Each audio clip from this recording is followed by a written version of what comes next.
ভারত এবং দক্ষিণ আফ্রিকার সেকেন্ড ওডিআইয়ে বিফলে গেল ঋতুরাজ আর বিরাট কোহলির সেঞ্চুরি। 358 রানের মতো এত রান করা সত্ত্বেও ভারত কেন হারলো এই ম্যাচটি তা তো জানাবোই, তার সঙ্গে এও জানাবো ভারতের আগামী টি-20 ম্যাচ রয়েছে সাউথ আফ্রিকার সাথে, আর ভারতের স্কোয়াডই বা কি হয়েছে এবং জার্সি বা কেমন হতে চলেছে।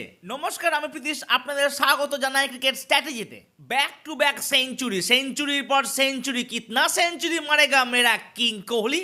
এর থেকেও বড় খবর হচ্ছে ঋতুরাজ গাইকোয়াড় 4 নম্বরে নেমে ফার্স্ট সেঞ্চুরিটি মেরে দিলেন।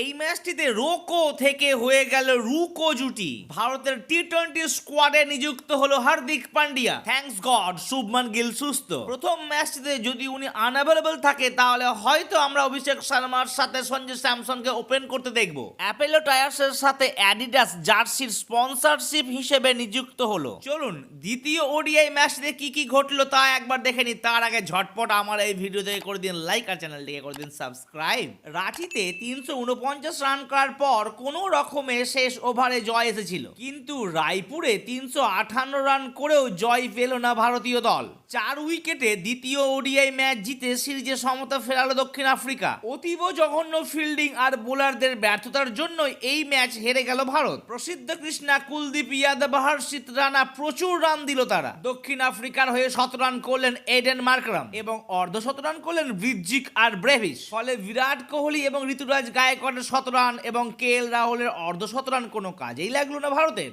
সামনের শনিবার সিরিজের তৃতীয় তথা শেষ ম্যাচ। যে দল সেই ম্যাচ জিতবে তারাই সিরিজ জিতবে বলে তো ফাইনাল ম্যাচ। টিমের প্লেইং 11 নিয়ে কোনো প্রশ্ন নেই, তবে আমার একটি প্রশ্ন রয়েছে, ওয়াশিংটন সুন্দরকে কি আদৌ ঠিকভাবে ইউজ করা হচ্ছে, না ব্যাটিং ঠিক করে করানো হচ্ছে, না বোলিং করানো হচ্ছে তাকে দিয়ে? আমার মনে হয় তার জায়গায় একটা স্পেশালিস্ট ব্যাটসম্যান নেওয়ার খুব দরকার। কি বন্ধুরা, আপনাদের মতামত জানাতে কিন্তু মোটেই ভুলবেন না আমাকে।